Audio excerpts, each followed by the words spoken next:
All right, hello and welcome everyone to yet another episode of The Spotlight. And that's exactly what we are going to do. We're going to spotlight yet another awesome producer and her show. Tonight, I have with me the pleasure of having with me Miss AnGala Portorreal of DivaSpeaks Relationships. So, hi, Dawn. Hello, lady. Welcome, welcome, welcome. It's been a long time. It has. So good to see you. And thank you for having me. Absolutely. The pandemic just kind of put that buffer, that gulf between us. And it did. I'm glad to see you. I'm so glad to see you. Yes. So let's start with this name, because I know everybody, what's Portorreal, who may not have seen the show yet. Okay. So give me the origin of that name. AnGala Portorreal, my last name. Both. Okay, AnGala, my birth mom, may she rest in peace. I never knew her. Okay. It is rumored that she is part Ethiopian. Okay. So that's where AnGala comes from. Mm-hmm. Portorreal is my husband's name. Mm-hmm. He's from the island, the Dominican Republic. Mm-hmm. So, you know, I have this arrogance about me now that I say our name better than he does. Oh, okay. All right. Well, there's a lot of history and a lot of culture in there, and I can see Ethiopia. I can see it. So that's beautiful. Thank you. Yeah. And if you will, let's give us a little bit of background about DivaSpeaks. Where does that come from? Okay. So I started, so it was back around I think it was like the year 2019. Mm-hmm. And I was on a road with my husband, and we would listen to various shows in the truck. And some of I don't want to call the name, but it's a nationally syndicated radio show. Okay. And they would dispense advice, and I would always have a different perspective, not necessarily having a rebuttal or finding their advice to be problematic. I just thought that there was more that could have been offered to the conversation than what was presented, especially to readers or followers or fans that took the time out of their day to write into the show in hopes that their letter would be heard and to get some feedback. Right. So that was number one. Number two, I just thought it continues to be disheartening to listen to some of the information that is being broadcasted, and then at the end of it to be, you know, the people, whoever is in the subject matter, you know, you're making fun of them. So I decided to, at that time, start a podcast. And I did. DivaSpeaks Relationship Podcast was formed. And the more I got into it, you know, people from, you know, where I graduated high school, they helped me to remember I've always been that girl. Wow. I don't know. I didn't make the connection. But I've always been the girl, the young woman that people always sought out for advice. I've always been the person, even in between marriage 1 and 2. Okay. You know, family members would come to me, come to my house, invite me over, bring their friends over, and I'm the person that people would want to sit down and talk to about what was going on. I've always had that gift. Okay. So I decided to do the podcast, and that's where it started. And from there, oh my God. God has been amazing. I share the same hosting site as Access21's, so I'm not really promoting anything, but the analytics showed that there was a lot of interest in the things that I was saying. And my audience seemed to be abroad, mostly overseas. And if you know anything about how the relationship climate is now, people from overseas usually subscribe to traditional values. And so the things that I am saying and was saying at that time spoke to their core values. Okay. So I dipped off into ministry, DivaSpeaks Relationship Ministry, got myself on a few, 5 to be exact, ministry channels. Wonderful. And if you add that to the fact that Access21 has a Roku channel. Right. So at one particular time last year, I was on 8 different Roku channels. Wow. And I was getting feedback from each of them. All of them were saying the same thing, that the numbers were great, this and that. And I decided at that time, I want to see if I can get my own Roku channel for my show, right? And build it slowly. I'm not in a rush to add a lot of content creators or whatever. I just strictly want to focus on nostalgia when times were good, when the environment was about family, was about love. Yeah. So with the channel, my Roku channel, I really focused on the talk show aspect. I do the ministry aspect on Sundays. And then in between that, I throw in a lot of good stuff that make people feel good. Well, that's good. And I know what I have seen. You go right in and you make it very clear that this is for those of you who are in your committed relationships, but for your spouses, your marriage. We're talking about the commitment and the things that need to happen so you establish the foundation for that. I want to be very clear about that. I do say I've recently started going live on one of the platforms that holds a lot of weight right now. Okay. And there is a tremendous hunger and thirst. You know your people when they come. Because if it's not for you, you'll keep scrolling. Right. Or I won't capture your attention. Right. But what I've seen now is the culture, the climate, the society that we live in subscribe to this almost, I just have to say, demonic, satanic way of thinking about relationships. Their approach is, I ain't got time for this. I know my worth. And the finger pointing, the adversarial approach, the chaos, no accountability. I'm just saying, this is not what it should be. So on my platform, just like you said, I am quick to let you know, if you like that type of entertainment, if you like the men versus the women and the finger pointing, my show is not for you. My content will bore you to death because I want to talk to the grown people. Okay. I want to talk to the people, even if you're not married, there's substance in what I'm saying. Right. Because I find that it is not when times are good that you want or you need anything. When you're first meeting somebody, well, there may be a conversation on what to identify as a red flag, a green flag, when to pump the brakes. But I find that people are in need when the enemy attacks the relationship. Okay, yeah. You are in need when something unexpected happened. It doesn't always have to be something that your spouse or your significant other has done. But for example, the death of a parent could trigger something and throw the relationship off base. Okay.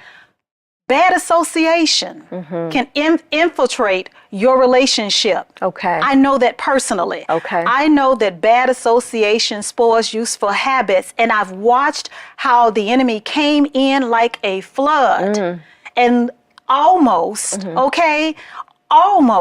destroyed everything that God had blessed me with. Wow. So when I talk and I approach all relationships from a standpoint, we need to keep the family together. Okay. Don't subscribe to this cancel culture. If it's workable, let's work it out. Right, right. Well, I tell you, it's good that you're talking about, because I was going to ask a question about what you were witnessing out there in this community. You touched base on it. People who are pointing fingers and not wanting to be accountable for their own actions. And so obviously you've seen that and you continue to see it. Tell me about the positive feedback that you've received from your viewers and people who want to know more about what you do. I get a lot of comments and I get a lot of emails that thank me for being transparent, that thank me for addressing issues.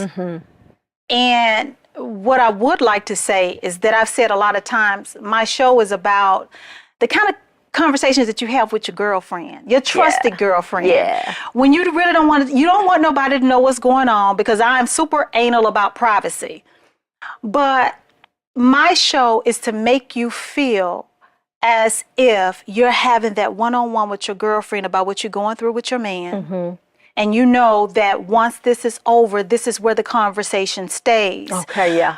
I have received feedback that is what's coming across to my listeners. Good. And they like that because, you know, I value privacy. And if you're tuning in and if you're a loyal supporter, you value privacy too.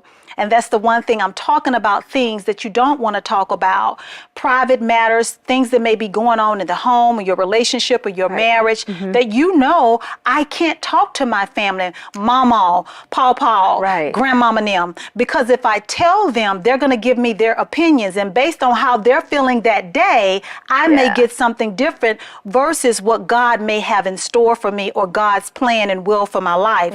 So I'm going to just tune in to somebody that's got some basic common sense, a moral compass, and a woman of a particular age, and I'll hear. And if something grabs me, then I can take that and apply that in my own relationship. Right. And also, too, you were saying if you tell mama or you tell some family members, they'll bring their generation or the way they responded to those things. And a lot of things have changed. A lot, I think women have more of a voice now than a lot of past and previous generations. True. And we always do want to make sure that things are balanced, you know, when you talk about male, female, or the spouses and your significant other's opinion, you want to make sure that there's that balance. Of course. So that's another reason I would think would be in order for you to just kind of talk to people directly, and they can tune in and they can hear an unbiased, fresh and relatable perspective. Very much so. Yeah. Very much so. That's good. I believe in balance. You know, I believe it depends on, you know, what kind of litter, because that's the direction now that the show has taken on across all platforms, is addressing letters and issues that speak to basically what the premise of the show, but now you can hear that someone else is going through something that you may be going through, or you're trying to survive. Right. Or, you know, you're healing from. So in the letters, depending on, I hate to say this, depending on who's at fault, I'll address that gender. I recently had a letter, saddest thing, from a husband whose wife was pregnant. This is her third pregnancy, for example. And turns out her little secret came out. The wife is pregnant for someone else, possibly. Ooh. And the wife has given the husband something. The gynecologist. Okay. An STD. Right. Let's just say. So typically what you'll see on different social media platforms, you will hear a lot of gender bashing. Yeah. And because I am a certain gender, it would seem that I would point the finger at him, and not hold her accountable for what she's done. Right. But what I did in this particular instance was I did address, you know, the person that was wrong, but I also let the male know that, you know, I see some issues with you too. Okay. You know, having that balance. Okay. Well, that is a very sticky situation. Very. And unfortunately, I think it happens a lot. I think it happens a lot, and then you bring children into it. And so that's another whole dynamic, right? I would say that's the saddest thing, is when a relationship or a marriage begins to crumble. And you have children involved. Yeah. And the two of you are trying to figure it out.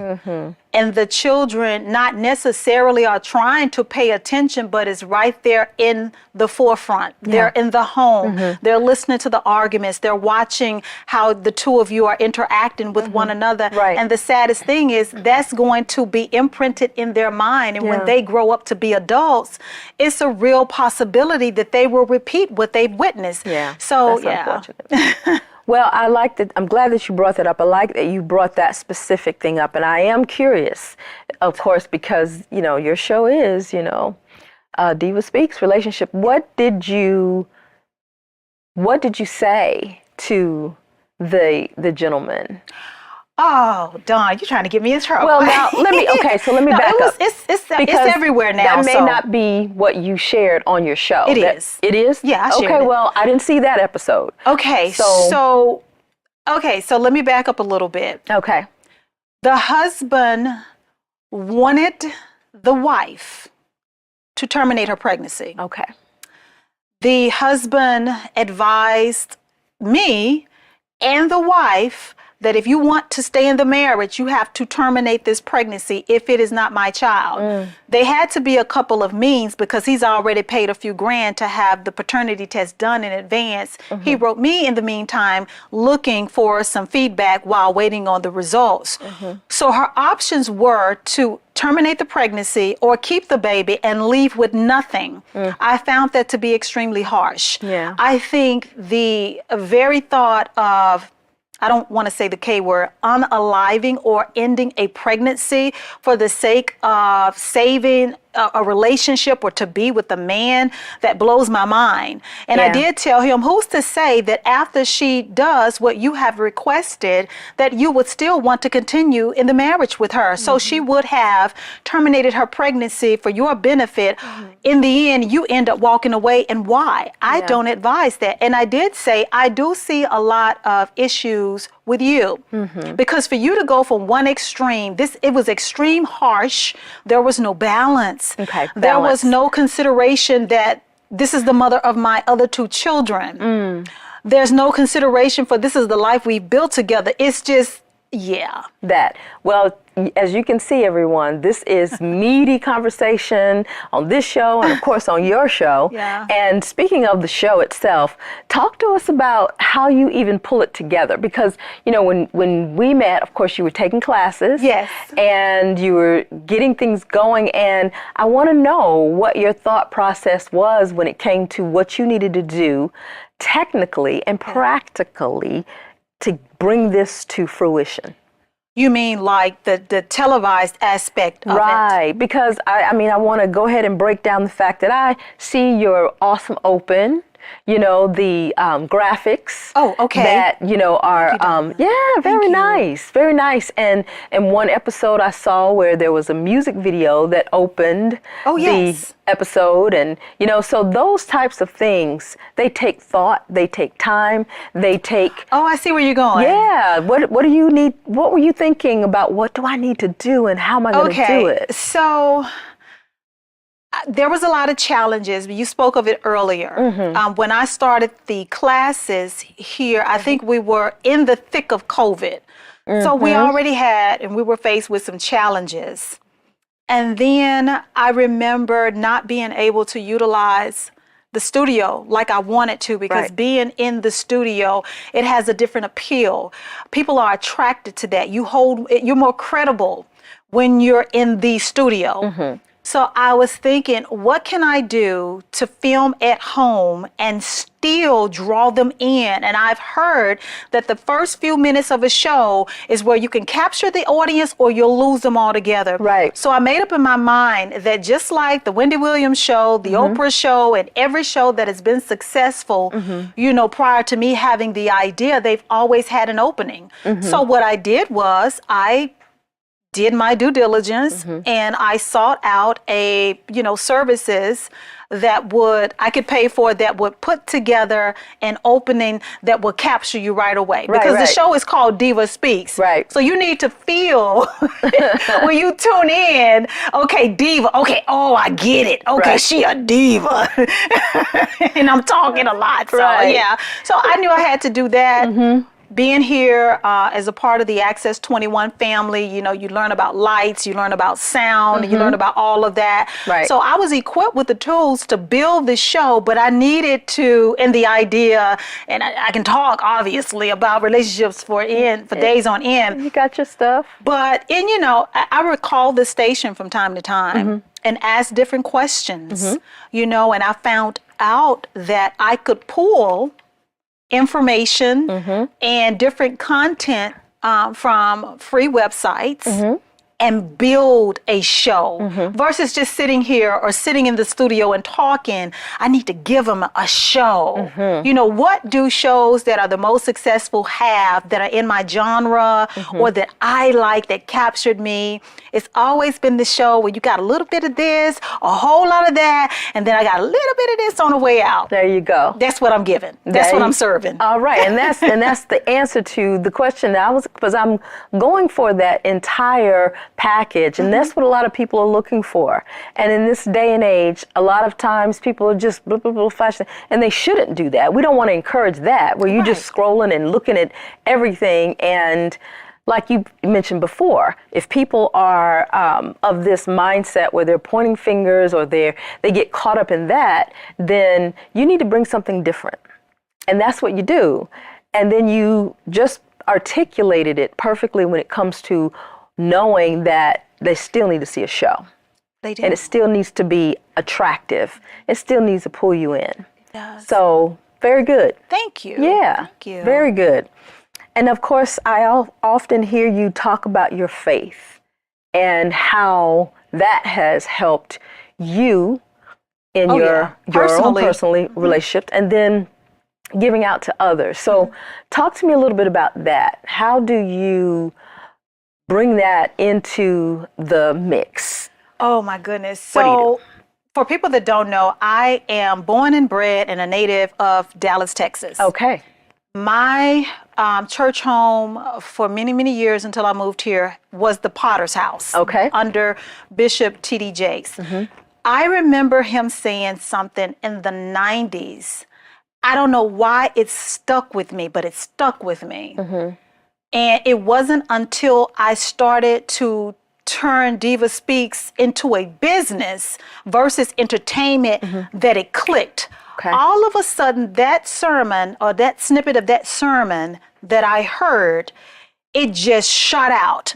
He said that when you are operating in your divine purpose, the enemy will fight you the hardest in the very thing that you were called to do.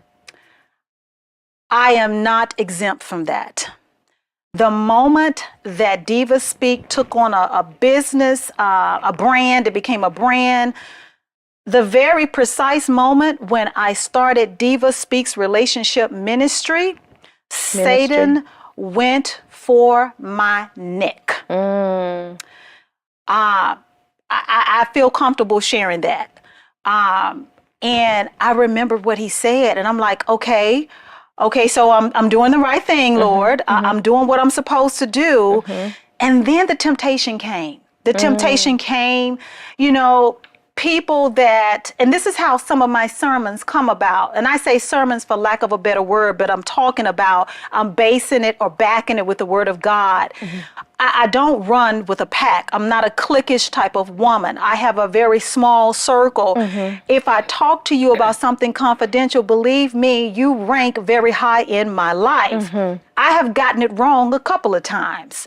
I have learned that even though people, you hold them in high regard and you can share information with them, if you listen to them, they would take you off base, or you will never know how good God can be. If you listen to them, you will find yourself in this cancel culture. I have also found that people take on this idea, and I'm being funny, but it makes a lot of sense. Two things. If the issue or the problem or the crisis that you're experiencing with your man, with your woman, with your husband, with your wife, with your boo or your bae, if the issue isn't fixed in 2 to 5 business days, they want you to write it off. Oh my. I ain't got time for that. I wouldn't be putting up with it. God wants you to be happy. No, stop, please. We're not doing, no. Maybe what God is trying to do is expose the flaws and the cracks in the foundation with the both of you. You didn't get to this season of struggle in 30 seconds. And if we have 2 fully grown, mature adults, why would you think if we're both stuck in our ways, which more than likely we are, that magically things are just going to get better?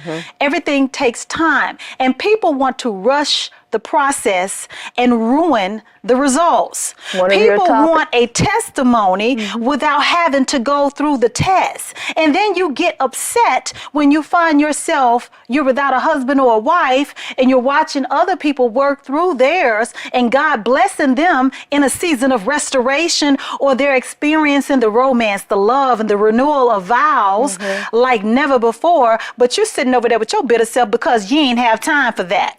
You tell them. When I speak passionately about not allowing the enemy to get into your ear. That's Even good. with the best of intentions, people can give you bad advice. Well, there People you can go. give you advice and you will find yourself single, feeling alone and feeling like you're depressed and feeling as if God failed you when that's not the case. Well, I tell you, speaking of alone, and we touched a little bit on the pandemic, AnGala, what have you seen or heard about these relationships as a result of the pandemic? Because we know that the pandemic unearthed or magnified a lot of things that were already going on. That's true. What would you say you have been able to see and been able to minister to as a result of the pandemic revealing some things in relationships?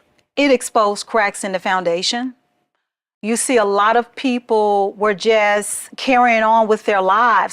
Things were good, or you can ignore them as long as we only had to come home after working 8 to 14 hours outside of the house. When we get home to one another, we're only spending maybe 2 to 5 hours awake, and then we go back to bed and we wake up and we do the same thing over again. But when the pandemic came, you were forced to sit with whoever you were with. Right. You were forced because there was no entertainment outside of the home.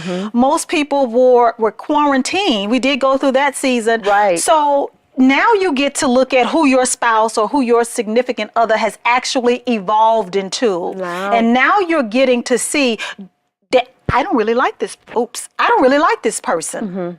This person doesn't really like me. Wow. Interesting.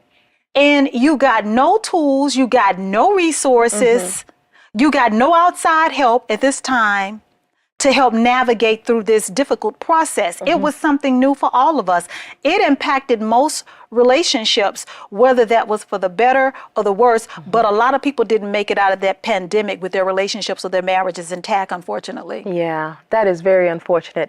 And it sounds like that there's a necessity for what you're doing. And so I'm so glad that you have the different platforms. You are talking from your heart to people.